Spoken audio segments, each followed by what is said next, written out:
My name is Ion, and before anything else, before dreams, before hopes, before the idea of love or destiny, I was just a poor boy trying to survive the weight of everyday life. Some people say poverty teaches you humility, discipline, gratitude, but they never tell you how poverty breaks you first. For as long as I can remember, my life has been a constant negotiation between needs and sacrifices, between hunger and silence, between desire and reality. I grew up in a tiny two-room house squeezed between cracked walls that had forgotten the meaning of fresh paint. The floor felt colder in winter and hotter in summer, almost as if even the ground beneath us was tired of bearing our existence. Whenever I stepped outside, dusty alleys and worn-out faces greeted me, faces that looked like mine, drained, uncertain, fading. My mother always said, "Son, poverty is not shameful. Giving up is." But when every morning feels like a battle you never signed up for, how long can courage survive? Still, I kept moving, because life doesn't pause for people like me. Every day at dawn, I woke up to the sound of my mother coughing softly in the kitchen, trying not to disturb me. She never succeeded. That small sound was enough to remind me why I had to stand up, wash my face with cold water, and walk out into a world that never welcomed me. I worked as a laborer, a daily wage worker. The kind of job where you show up with hope but return with exhaustion. Sometimes I carried cement bags heavier than my own body weight. Sometimes I mixed sand and gravel until my hands turned rough and cracked. Sometimes I lifted bricks until my shoulders felt like they would fall off. There were days when I felt like I wasn't living my life. I was just enduring it. I remember one morning vividly. The sun hadn't even risen properly. A wet chill hung in the air. I reached the construction site with my clothes still damp from washing, because we didn't have enough spare clothes to rotate. My stomach was empty. Breakfast was a luxury reserved for better days. But I told myself I wasn't hungry. When you're poor, lying to yourself becomes a survival skill. As I started working, a black luxury car passed by the site. Shiny, expensive, elegant, completely out of place in a dusty area like ours. I didn't care much at first. Rich people passed by all the time without even noticing us. But that day, something was different. The car slowed down. For a moment, I thought there might be a problem with the vehicle.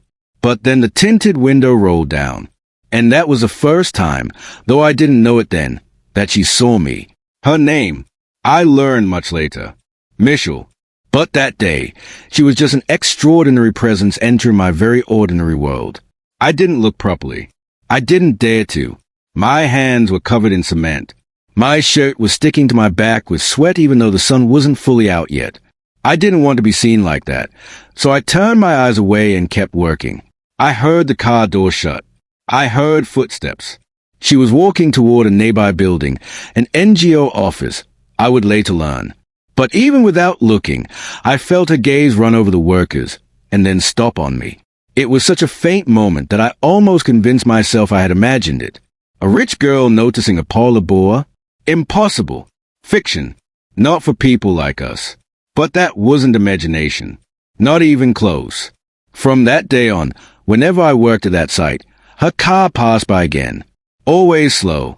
Always at the same time. Always stopping for a brief moment. And I began to feel observed. Watched. Not in a way that scared me, but in a way that confused me. Why would someone like her look at someone like me? I told myself, she must be looking at something behind me. She might be waiting for someone. It's just a coincidence. But coincidences don't happen every day. One afternoon, after hours of working under the scorching sun, I bent down to catch my breath. Sweat dripped from my forehead, and my hands trembled from exhaustion. I felt lightheaded, a dangerous feeling for someone working with heavy materials. And just then, her car appeared again. This time, she rolled down the window halfway. I still didn't raise my head fully, but I could feel her eyes on me, sharp yet gentle, curious yet warm. A strange quietness settled around me, like the noise of workers and machinery had muted itself. I glanced up for a split second. She was breathtaking. Not only because of beauty, but because of the serenity her face carried. Her eyes weren't judgmental. They didn't carry pity. They carried something else, something I couldn't understand at the time. But I was quick to look away. I didn't belong in her world. So I pretended to be busy. pretended to be fine, pretended that I didn't notice her at all.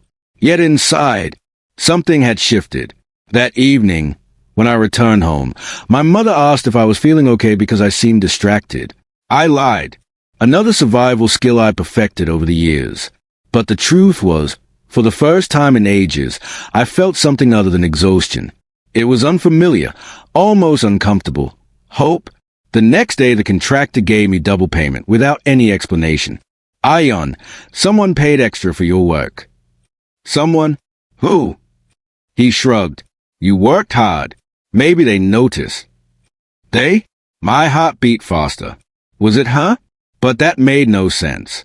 Why would a rich girl care about me? Still, the thought refused to leave my head. I tried to dismiss it until I noticed something else. The mornings that followed, I found small changes around me, things that felt almost magical in a life like mine. A new water bottle placed near my tools, a pair of gloves, a packet of fresh lunch, safety boots I could never afford. And every time I asked who left them, no one had an answer. Each gift came with no name, no signature, no message. But every gift felt like it came from the same heart. And despite my denial, deep down, I knew whose. One evening, after a long day, I held the gloves in my hands, tracing the edges of the stitching. Someone had gone out of their way to think of me. Someone who didn't owe me anything. Someone who didn't even know me. At least that's what I believed. My mother noticed the new items and asked again, Beta, where's all this coming from? I smiled with a tired face and said, From God, Amy. It's his kindness. But I knew God was using someone with soft eyes and a kind heart, someone who didn't see a poor boy, someone who saw me. Over the next few weeks, I became more aware of her presence. Whenever she appeared, the world around me slowed. Not because I was in love, not yet, but because I couldn't understand why someone so far above me would even acknowledge my existence. I had always believed that people noticed me only when they needed labor, when they needed strength, never because of who I was. But she noticed me even when I wasn't trying to be seen. Sometimes she stood at a distance and spoke with the NGO staff, but her eyes would drift toward me unintentionally, almost protectively, almost proudly. And each time, I would pretend not to notice, afraid that looking back would break the fragile balance of this strained connection forming between two worlds. But she noticed more than I realized, more than anyone ever had. She saw me when I struggled with heavy bags. She watched when my hands shook from exhaustion. She saw the discipline with which I continued working even when the sun burned my skin. She saw my humility when I refused help from other workers. She saw the way I smiled at my mother despite my fatigue. She wasn't just watching. She was admiring me. But I didn't know that yet. Not fully. All I knew was that my world, this tiny, suffocating box of poverty, had suddenly opened a small window towards something brighter, something hopeful, something terrifying. Because when you've lived your whole life believing you don't deserve anything good, even kindness feels like danger. Little did I know, her quiet presence was about to reshape my entire destiny. Her silent support was about to become the foundation of a love story I never imagined I would live. And her heart, so full of compassion, was already moving toward mine, long before I even realized it. The next few weeks felt different, not because my life had suddenly changed, but because I knew someone out there was thinking of me, someone I didn't even have the courage to look at directly. Every time I reached a construction site, there would be some new sign of unseen care waiting for me. Sometimes a fresh bottle of water, sometimes a pair of gloves exactly my size, sometimes a packet of food wrapped so neatly that it looked out of place among the dust and rubble. It wasn't charity. Charity feels loud. Charity makes you feel small. This was different. This felt thoughtful, personal, almost gentle. And yet, every time I held one of those silent gifts, an uncomfortable truth whispered inside me. But no matter how much I tried to push that thought away, it stayed. Still, the gifts kept coming.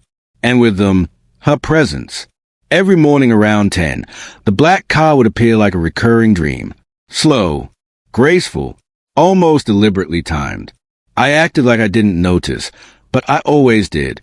And every time the window rolled down, my heart beat a little faster, even though I kept my eyes lowered, pretending to be focused on my wake. I didn't dare look up too long. I didn't want her to think I misunderstood her kindness. Or worse, that I thought I was worthy of it. But on some days, when I felt brave enough, I stole half a glance. She was always there, calm, elegant, and watching me with an expression I couldn't decode. Admiration? Curiosity? Concern? I didn't know. I only knew one thing. No one had ever looked at me with that kind of attention before. Not even people from my own world. One rainy afternoon, everything changed. The sky was heavy with dark clouds, and the humid air made the cement thick and difficult to work with. The site manager was pushing us to hurry because rain ruins fresh concrete. We were all rushing, lifting, dragging, mixing, fighting against the weather. I was carrying a large, wet cement bag when my foot slipped. I lost balance. The bag almost fell on me. A sudden, urgent voice shouted, "Be careful!" I froze, not because of fear, but because the voice didn't belong to anyone from the site. It belonged to her. I turned my head slowly. She was standing just outside the car, her umbrella tilted slightly as rain pattered against it. Her eyes were wide with worry, real worry, not the kind rich people fake when they want to look kind. Before I could say anything, she walked closer. My heart jumped. Workers turned to look at her. Even the contractor froze.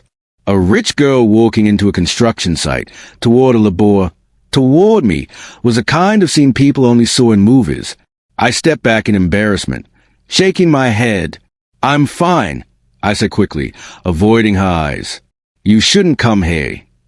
But she didn't stop. "You almost got hurt." Her voice wasn't soft this time. It was shaken. I blinked. "It happens. This is normal." She frowned. "It shouldn't be."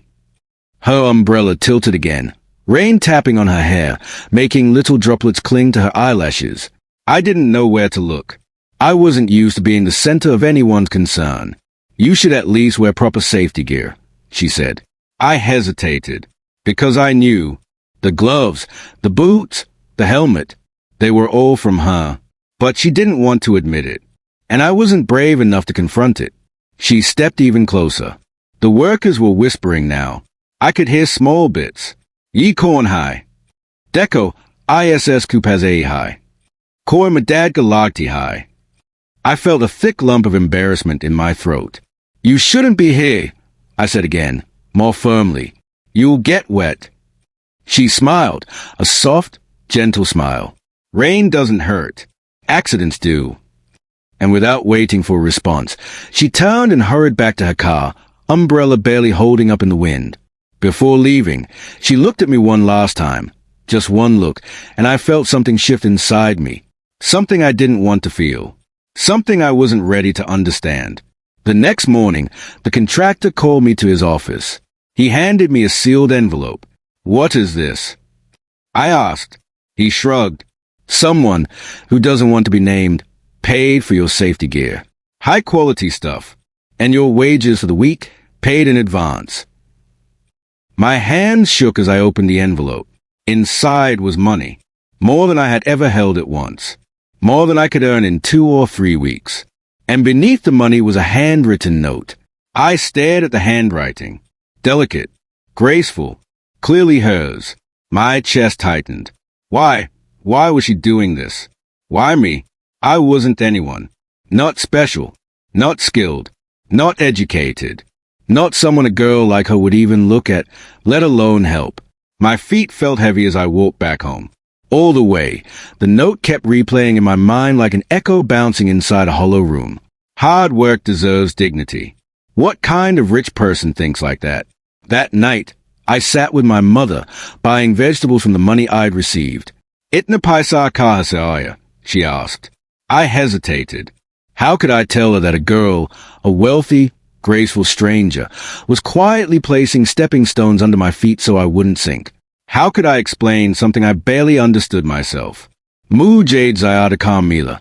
I lied softly. My mother smiled. "Alaeni is at di. Shuka karo." I did, but I also feared something. That the kindness I was receiving was too good to last. The following week, something strange happened. while lifting wooden planks. I noticed two men pointing toward me and whispering. I wasn't used to attention. Usually, workers ignored me or treated me like background scenery. But today, people were looking. Later, the mason, an older man who'd worked with me for months, came up to me smirking. "Oi, Ion," he laughed, like the high two-core hero Bangaya High. "Hero? Why?" I frowned. He pointed toward the NGO building across the road. "She comes there every morning. And every morning, she looks only at you." My stomach tightened. "You're imagining things," I muttered. He laughed harder. "Everyone has seen it. Rich girl. Pretty too. Why would she look at a Mazda unless—" "Bass!" My voice came out harsher than I intended. He backed off, raising his hands. Thick high. Get angry if you want. But the whole site knows. Boy, that girl, she has her eyes on you." I felt heat rise to my face. Not anger, not pride, just deep, overwhelming discomfort. Why did the world always twist something pure into something dainty? She wasn't flirting. She wasn't playing games. She wasn't even speaking to me. She was just kind. But the world doesn't understand kindness, especially when it crosses class boundaries. That day, for the first time, I felt ashamed. Not of her, but of myself. Of how far apart our worlds were. Of how people would talk. Of how she might get judged because of someone like me. That night, I made a decision. I had to protect her from the ugliness of the world I came from. But the next morning broke my resolve. It was early. The sun was barely up. I was carrying supplies to the back of the site when I heard a soft voice call. "Excuse me, Ion." My heart froze. I turned slowly. She was standing there, no umbrella, no assistant, no distance this time, just a simple white dress and a nervous smile. "Can I talk to you?" she asked. I swallowed hard. "You know my name?" She smiled shyly. I asked to contract her. My heart felt like it had forgotten how to beat. "I'm sorry if that was wrong," she continued. "I just wanted to know your name." I couldn't speak. Her eyes softened. "You work very hard." "I admire that." The word admire echoed inside me like thunder. No one had ever used that word for me. Not in my entire life. She took a small step closer, her voice gentle. "I've been helping you, but not to interfere. I just wanted to make your work safer. That's all." Her honesty hit me harder than the heaviest cement bag. "I know you don't want attention," she said, "and I respect that. But Ion, sometimes people need help, and there's nothing wrong with receiving it." I swallowed the lump in my throat. "Why me?" She looked straight into my eyes. "Because you don't ask for anything, yet you deserve everything." My chest broke open. Emotion flooded through me in a way I couldn't control. Rage, gratitude, confusion, humiliation, relief, everything mixed together. I whispered, "I am just a poor boy." She shook her head softly. "No," she said, "you're a good man." Her voice trembled slightly as she added, "And that's rare." That was a moment my world cracked. That was a moment she stepped through the walls I'd built around my life. That was the moment I realized she wasn't helping me out of pity. She was helping me because she saw something in me I had never seen in myself. And slowly, without knowing it, I started seeing something in her too. Something dangerously close to admiration. Something dangerously close to hope. Something dangerously close to love. I remember waking up the next morning feeling strangely light, almost weightless, as if something inside me had shifted during the night. Maybe it was the way Aisha had spoken to me yesterday, with kindness, with dignity, with something I hadn't felt from anyone before. Or maybe it was the world itself finally deciding to give me one quiet breath after years of suffocation. But I didn't know then that this was the day everything in my life would begin to change. I stepped outside the small, cracked door of my rented room, the morning sun cutting through the chill like gold slicing gray. I stretched my aching shoulders, ready for another day of labor. I didn't expect luxury. I didn't expect miracles. My life had taught me that expecting too much only made the fall harder. But something subtle was different. A new energy shivered in the air, like the world had paused just long enough to whisper that my story wasn't over. And then my phone buzzed. I stared at it, confused. Hardly anyone texted me. Nobody except a few employers who needed quick labor or neighbors who wanted some help fixing something. When I opened it, my heart skipped. It was Aisha. Good morning. Are you free today after work? Just that single line. Simple, soft, polite. But to someone like me, someone who was used to being invisible, it felt huge. For a moment, I didn't know what to reply. I kept looking at the text, wondering if it was even real. Why would a girl like her want to meet a boy like me? What could she possibly want? But I typed back slowly. Yes, I'm free. I added a full stop, then deleted it, then added it again. I didn't want to sound too excited or too awkward. Her reply came instantly. Great. I'll be waiting near the old bakery on Main Street at 6. Just like that, she had fixed the time and place, and my heart was racing. I walked to work with a strange fire in my chest. The world looked brighter. I hummed under my breath, surprising even myself. The dusty road didn't look so dull, and the heavy bags I carried didn't feel as unbearable. But beneath that brief happiness, a fear lurked. What if she pitied me? What if she just felt sorry and wanted to help? And why did I care so much? I tried to shake away the thoughts, but they clung to me like shadows. Work that day felt unusually long, yet my hands moved faster than usual. The older workers joked that I must have gotten rich overnight or found some secret happiness. If only they knew how close they were. By the time the clock struck 5:30, my hands were trembling, not from exhaustion, but anticipation. I washed my face, combed my hair with my fingers, and brushed the dust off my clothes as best as I could. I knew I still looked like a labourer, worn and rough around the edges. But I hoped she wouldn't mind. When I reached the bakery, she was already there. Aisha stood with her arms crossed lightly, leaning against a car. She wore a soft pastel dress that somehow matched the evening light perfectly. But her eyes, those warm, glimmering eyes, were what grabbed me. They lit up the moment they saw me. You came, she said, smiling. I said I would. I replied nervously. She laughed gently. I know. I just wasn't sure if you'd feel comfortable. Comfortable. That word hit me harder than I expected. Nobody ever asked if I was comfortable. We started walking without planning where to go. It felt natural, like we'd done it 100 times before. The street was crowded, full of people rushing home, buying snacks, or chatting loudly. But somehow, it felt like just the two of us existed. After a long silence, she finally asked, "Do you ever think about your future?" I took a deep breath. Every day. But thinking isn't the problem. Reaching it is. She looked at me quietly, waiting. I continued, "People like me don't get choices. We just survive. That's all we're taught." She slowed her steps, her expression softening. "Who taught you that?" "The world." "Yes," I said. "Or maybe I taught it to myself." She shook her head. "No, you're wrong. Hassan." Hearing her say my name made something inside me melt. "You're smart, hardworking, and honest," she continued. "You deserve more than survival. You deserve a life that feels like yours, not something the world forced on you."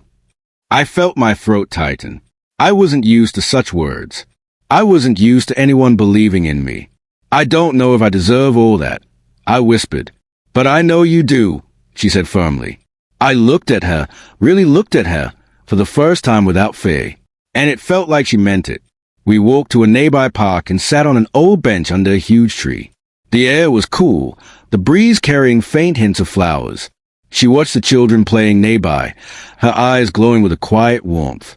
"Can I ask you something?" she said suddenly. "Of course." "Do you ever get tired?"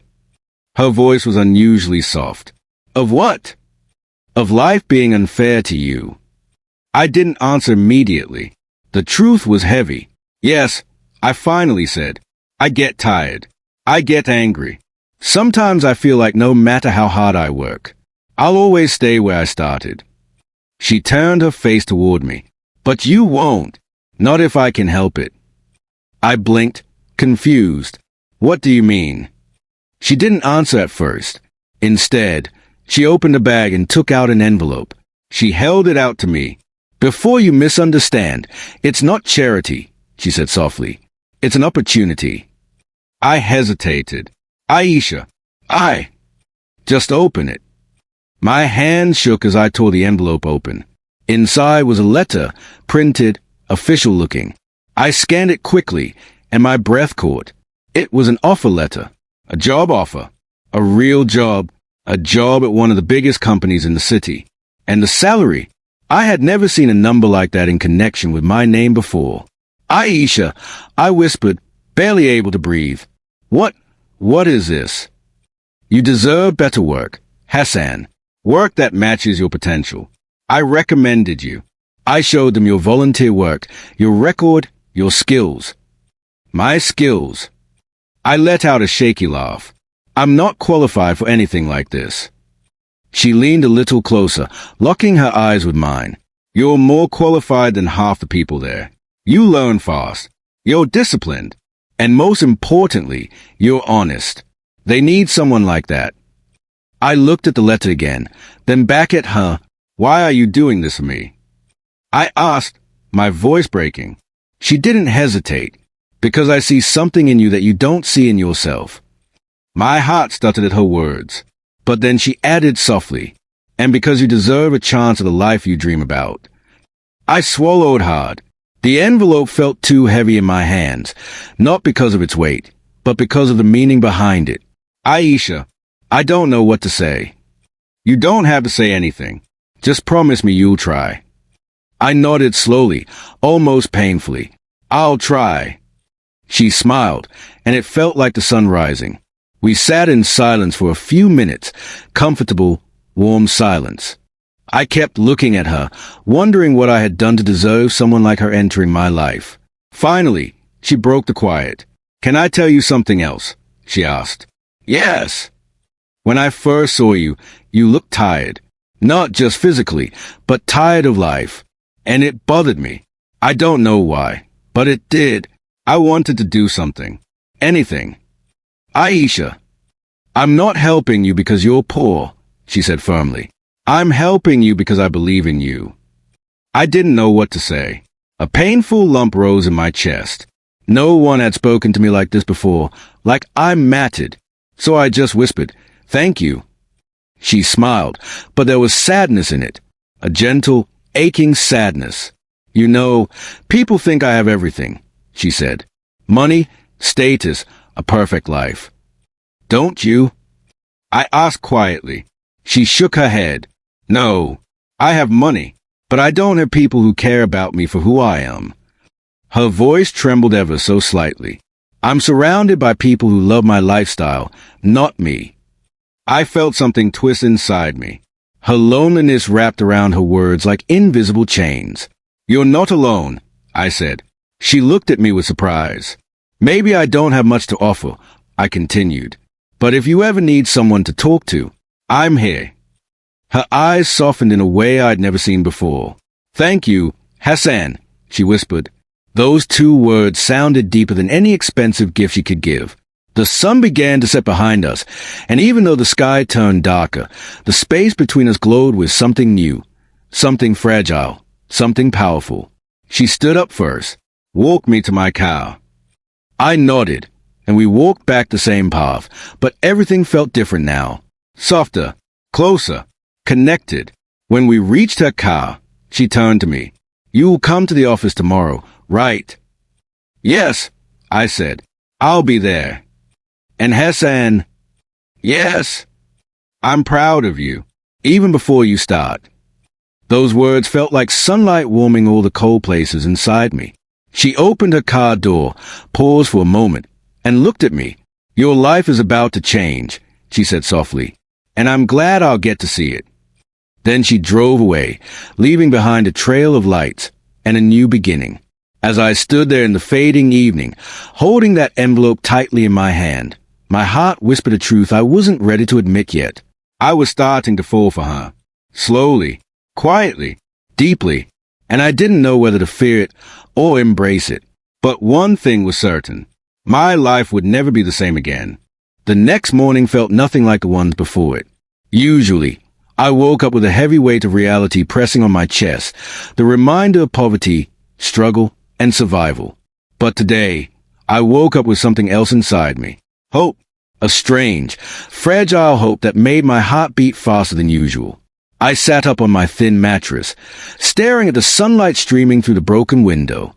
Dust floated in the golden glow like tiny stars. For the first time in my life, the morning didn't feel like a burden. It felt like a beginning. I took a deep breath and reached for the envelope on the floor beside me. The job offer letter was still inside, as crisp and unbelievable as it had been yesterday. I held it, letting my fingers trace the edges. It still felt unreal, like something I might lose if I blinked too hard. A job in a real company. A salary bigger than anything I had dreamed of. A chance at a life I had only imagined in loneliness. All because of her, Aisha. Her name alone made something warm spread through my chest. I got dressed carefully, re-ironing my shirt with my hands, hoping the wrinkles would at least soften. I borrowed my neighbor's comb again, promising to return it later. Then I cleaned my shoes until they at least looked respectable. I didn't want to embarrass her. I didn't want to embarrass myself. By the time I reached the company building, my heart was pounding so loudly I could hear it in my ears. The place was huge, tall glass walls that reflected the sky itself. I felt miniature, a dot in front of a world built for people far above me. I swallowed hard and stepped inside. The air conditioning hit me first, then the clean floors, then the smell, fresh, expensive, unfamiliar. I felt like I didn't belong, like a stain on white marble. But then I saw her. Aisha stood near the reception, her eyes already searching for me. The moment she spotted me, her face lit up with a smile that made the entire world soften. "You made it," she said, walking toward me. I said I would. I replied softly. She looked me over, not with judgment, but with something like admiration. "You look good," she said. Nobody had ever told me that before. I felt heat rush to my cheeks. She walked beside me as we headed deeper into the building. People greeted her everywhere, employees, managers, even security staff. She was clearly important here, but she never let go of the quiet attention she gave me. "Are you nervous?" she asked. Terrified, I admitted. She laughed gently. "Good. Being nervous means you care." Her confidence wrapped around me like a blanket. Somehow, with her beside me, I didn't feel like an imposter anymore. She introduced me to a department head, a tall man with sharp eyes and a polite smile. He shook my hand firmly and told me they were excited to have me join the team. Excited. For me. I almost laughed at how unbelievable that sounded. They gave me a desk, a computer, and a short orientation. Everything felt surreal. I kept waiting for someone to wake me up, or tell me the offer was a mistake. But instead, Aisha kept checking in on me. Quiet glances from across the room, small encouraging nods, little smiles whenever our eyes met. Every time she looked at me, the fear in my chest loosened a little. By the time my first break came, I wasn't shaking anymore. After work, she asked, "Coffee?" It wasn't phrased as a question, more like a gentle instruction.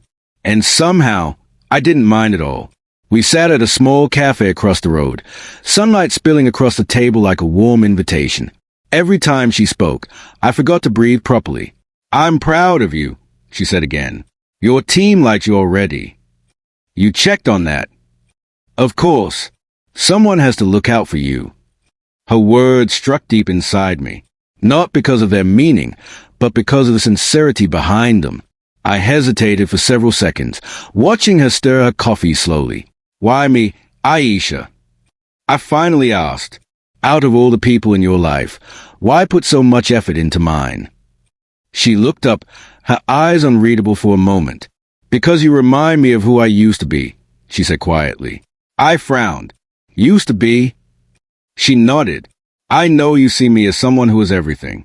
But the truth is, before all this, I had to start from nothing too." I blinked. She had been poor once? "Aisha, poor?" She continued before I could ask anything. "My father built everything we have. But before that, we were like you.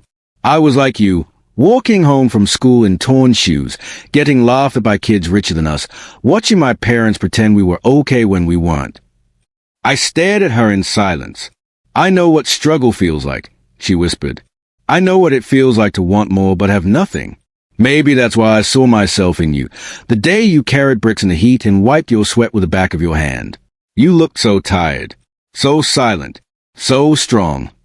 Her voice trembled slightly, but she steadied it. I wanted to help because someone once helped us too. My chest ached. So you're helping me because of your past? No, she said firmly. I'm helping you because of your future. The room felt too small for my emotions. No one has ever believed in me like this, I said quietly. She touched the table lightly, almost like she was reaching for my hand, but stopped just an inch short. Then let me be the first, she whispered. Days passed, then weeks, and the distance between us kept shrinking. We walked together during lunch breaks. She helped me with tasks when I struggled. I listened to her talk about her dreams, her fears, her quiet rebellions against a world that expected perfection from her. Sometimes she teased me. Sometimes she scolded me gently when I doubted myself. Sometimes she looked at me in a way that made my heart feel too big for my chest. And slowly, subtly, something was changing between us. One evening, after everyone left, we stood together near the balcony outside the office. The city lights sparkled like stars scattered across the ground. I like the view from here, she said softly. I like it too, I replied. She rested her elbows on the railing, the wind lifting her hair slightly. You're doing well, Hassan, she said. Better than you think. I'm trying. I know. I can see it. Silence settled between us, warm, understanding silence. Then she asked, Has your life changed since the job? I laughed softly. Everything has changed. I have savings now. I'm thinking of renting a better room. I eat real meals. And I smile more. She smiled gently. Good. You deserve all of it. And you? I asked carefully. Has anything changed for you? She paused. Yes, she whispered. I glanced at her, waiting. I feel lighter, she said, choosing her words carefully. Happier, not because of my world, but because I see you rising from yours. Something warm pulsed through me. Aisha, I began, but she cut me off with a soft shake of her head. There's something else, she said, stepping a little closer. My heartbeat stumbled. You don't owe me anything, she whispered. Not gratitude, not loyalty, not anything. I helped you because I wanted to, not because I expect a return. I know, I said, but sometimes she looked down at her hands. I wonder if maybe I cross a line. Maybe I'm too involved in your life. The fear in her voice surprised me. You're not, I said immediately. If anything, you're the one who brought me out of the darkness. She met my eyes slowly. And if I tell you that helping you changed me too, she asked quietly. My breath caught. I would believe it. I whispered. She looked away, her cheeks turning pink in the cool evening light. For a moment, neither of us spoke. The city hummed around us, cars moving like lazy fireflies. The wind brushed against us, carrying the faint scent of jasmine from somewhere below. Then she took a step closer, so close I could feel the warmth radiating from her skin. So tell me, she whispered, her voice trembling ever so slightly. Am I crossing boundaries? Or do you not want me to stop? My heart crashed inside my chest. Aisha, I whispered, if you stopped, I think I would lose something important. Her eyes softened, like clouds parting after a long storm. Good, she whispered, because she didn't want to stop either. Things changed even more after that night. She started waiting for me after work. I started bringing her small things, street flowers, cheap chocolates, whatever I could afford. She laughed at every gift like it was priceless. Sometimes she touched my arm when she talked. Sometimes she leaned closer than necessary. Sometimes she looked at me like I was becoming someone important to her. And with each passing day, I fell deeper. Not because she helped me, not because she lifted me out of poverty, but because she saw me when no one else did. She saw my strength, my fear, my heart.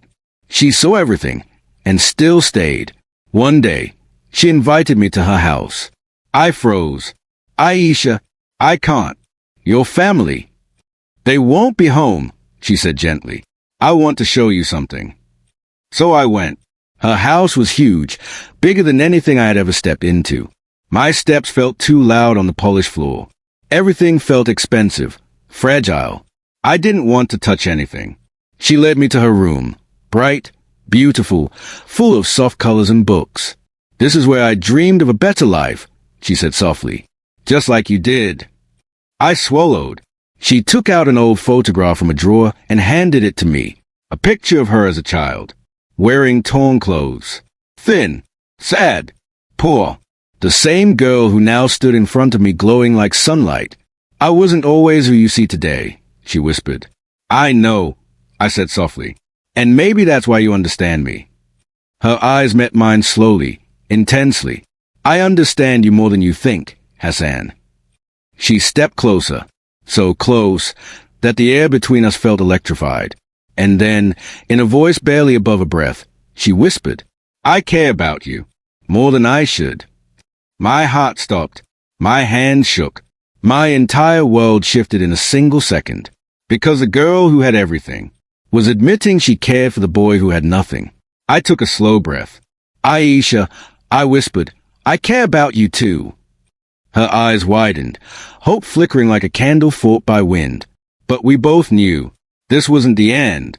This was the beginning of something powerful, something fragile, something dangerous, something beautiful, and something we couldn't run from anymore. Not now, not ever, because the distance between us had finally disappeared. I didn't sleep that night, not because I was tired, not because I was worried, but because my heart felt too full for rest. Aisha's words kept echoing inside me. Those words didn't leave me. They wrapped themselves around me like a blanket I had never known before. I kept replaying her voice, her eyes, her trembling breath when she said them. It felt like something impossible had happened.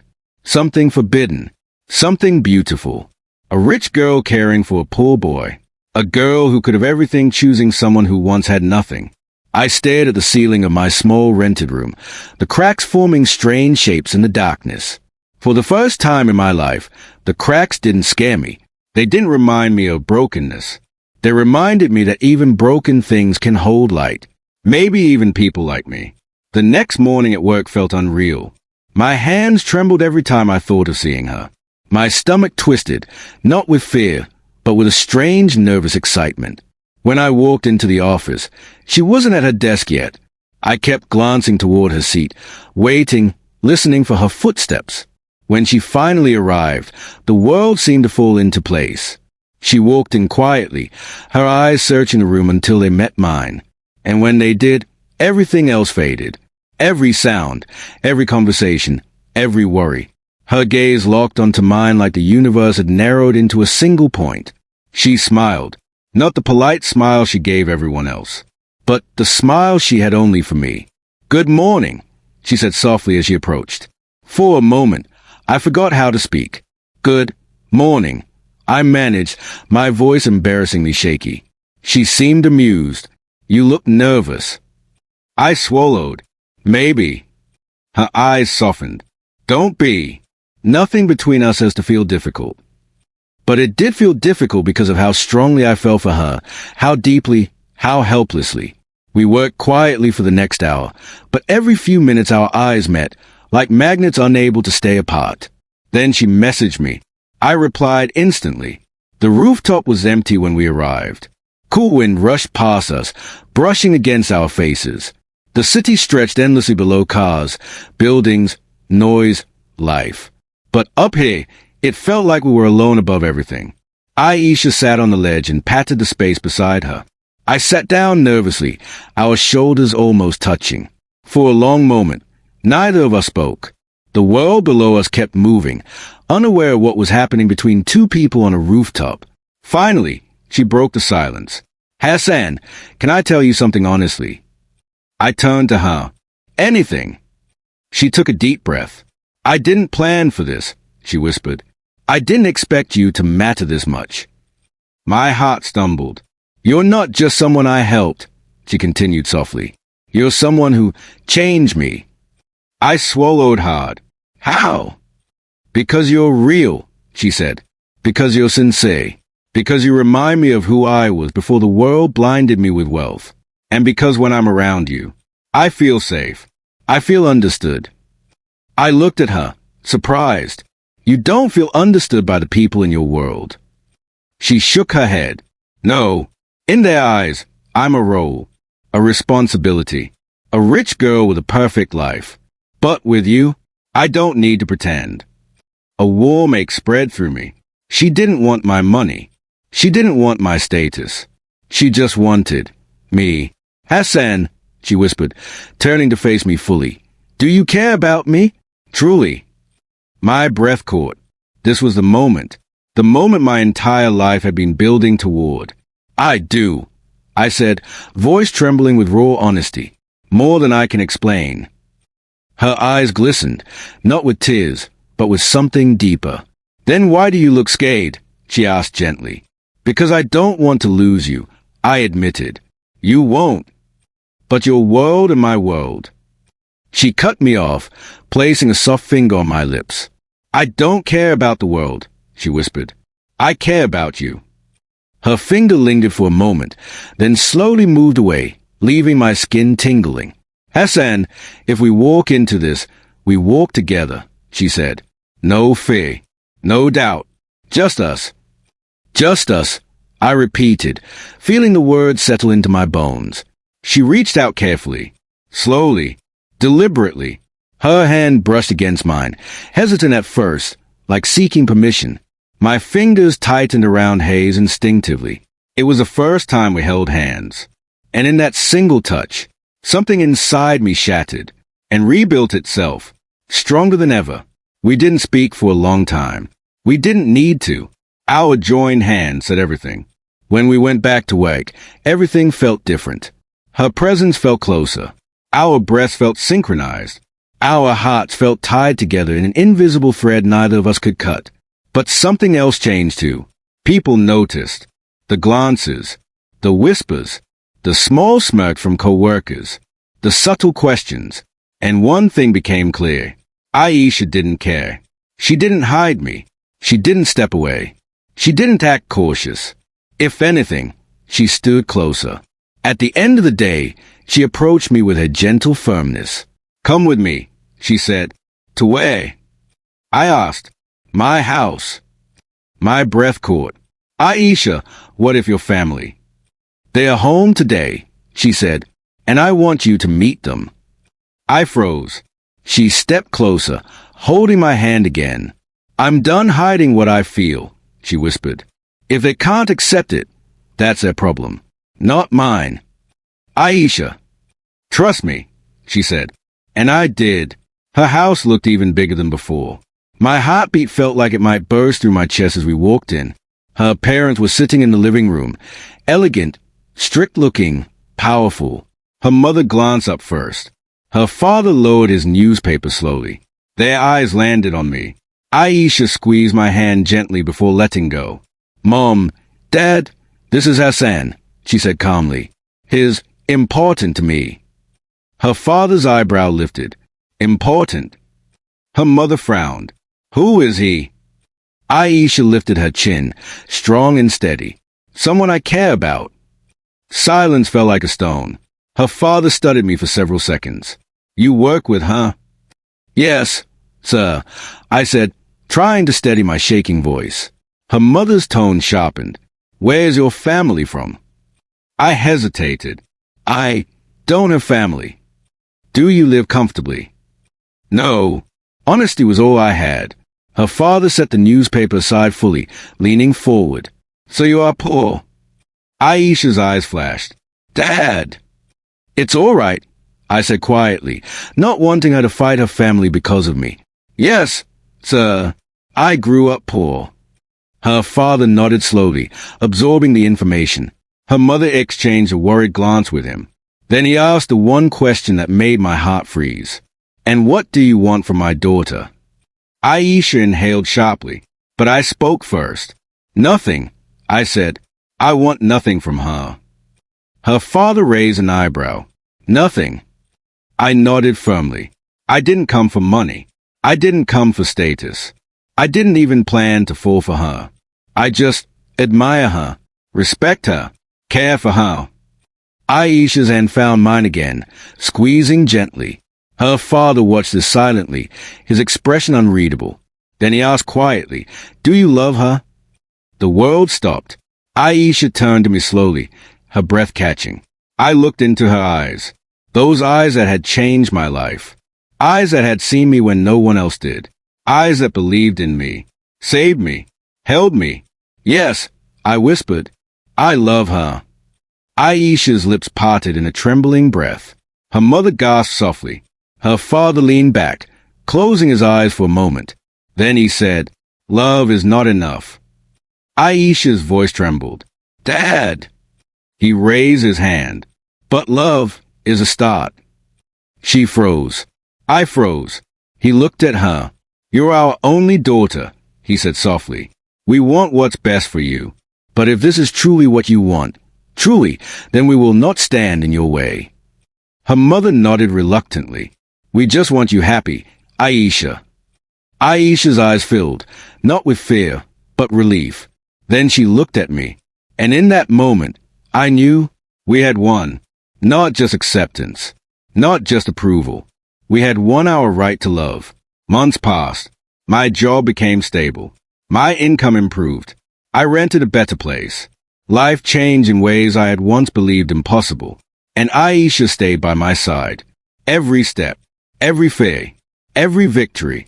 One evening, as the sun set behind the city, painting the sky in gold and pink, I stood outside the office, waiting. Aisha walked out, smiling softly. "You ready?" I asked. "For what?" "For our new beginning." She laughed. "Hassan, we've had 100 beginnings already." I took her hand. "Not this one." She tilted her head. "What do you mean?" My throat tightened. My heart pounded. My hands shook. But I dropped to one knee anyway. Her breath caught. "Hassan," she whispered. I held out the small ring. Simple, not expensive, but full of everything I had. "Aisha," I said softly, "you changed my life. You believed in me when I didn't believe in myself. You pulled me out of darkness. You gave me a future. You gave me love." Tears filled her eyes. "I don't have much," I whispered. "But whatever I am, whatever I become, I want to share it with you." Her hands flew to her mouth. "So tell me, Aisha," I whispered, voice shaking, "will you marry me?" A tear rolled down her cheek. "Yes," she whispered, falling into my arms. "Yes, Hassan. Yes." The world blurred around us. The city faded. The noise disappeared. It was just us, two souls that were never supposed to meet, two worlds that were never meant to touch, two hearts that found each other anyway. We married months later. Simple ceremony, close friends, quiet happiness. Her family blessed us. My co-workers cheered. Her father placed her hand in mine, and she smiled through the entire day. When we exchanged rings, she whispered, "From the moment I saw you, I knew." I smiled. I didn't know. She laughed softly. "You weren't supposed to." Our foreheads touched, and in that single moment, everything made sense. The struggle, the pain, the poverty, the loneliness, the fear, the climb, the miracles, the love, every moment had led me to her, and every moment ahead would be with her forever.